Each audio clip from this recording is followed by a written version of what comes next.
there anything to know?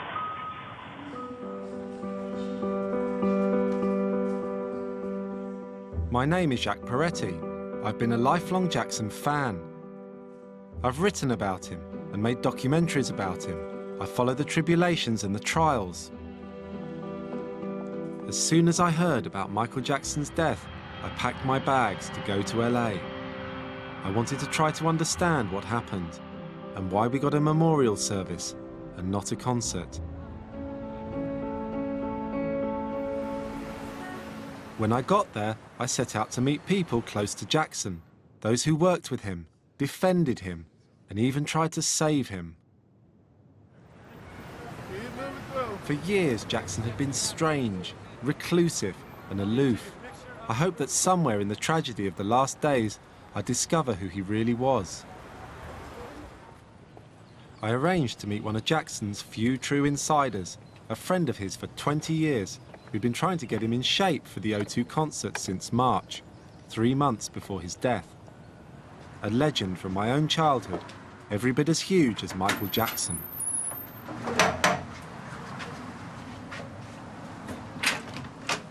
Hello. Is that Lou? How are you? Nice to meet you. You too. It's an honour. Thank you. Welcome in. Oh, thank you very much. Thank you. Lou Ferrigno, better known as the Incredible Hulk. Apparently, Jackson had always loved this simple story of a cartoon cutout character, a man transformed from mortal to monster.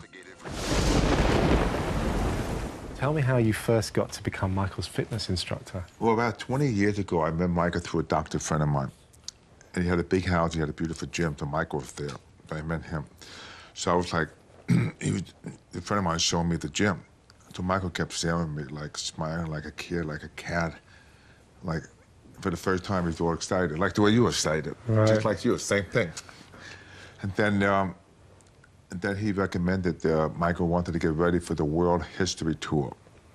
So this friend of mine told Michael he should train with me because he knew I was the best. Then if you fast forward 20 years later, when he got ready for this tour, he instantly called and said, I'd love you to train me again, because he remembered how I trained him before and he trusted me. So over the course of 20 years, we just stayed close friends. This is where Jackson prepared for his comeback, in suburban Los Angeles, in a gym in Lou Ferrigno's back garden.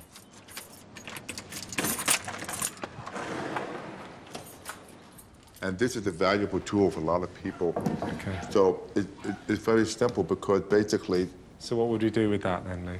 Well, for example, I could just lay on it myself. Yeah. Like if you're laying here. Okay. And you know, you're doing sit-up and crunchy because... These are the exercises that Lou gave Jackson, rolling on a ball. It's very simple. If you want to do movements like this, and lifting a big rubber band. Not the sort of things you'd imagine would get Jackson in shape for 50 concerts at the O2 Arena. Yeah. So that's very straightforward for him and not too much.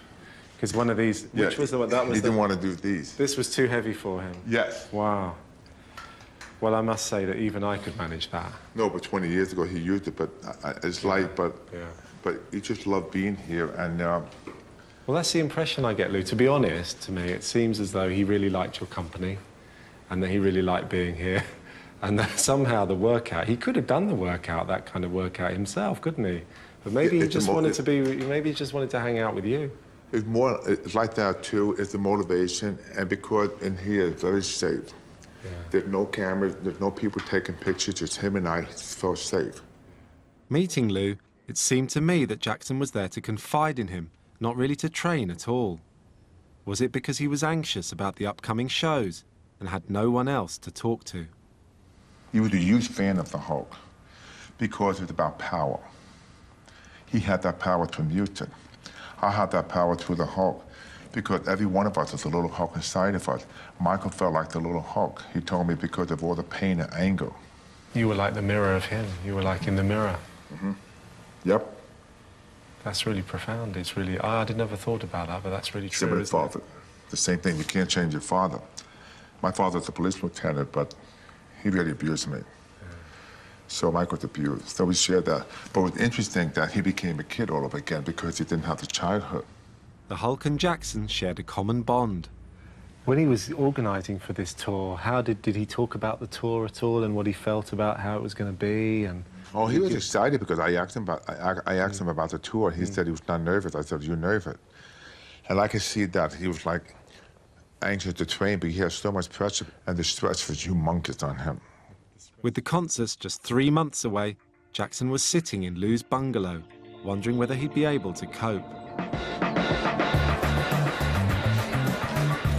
Back in Britain, the first batch of tickets sold out on the internet within minutes. And at the O2, fans queued for hours to snap up the rest. Yes!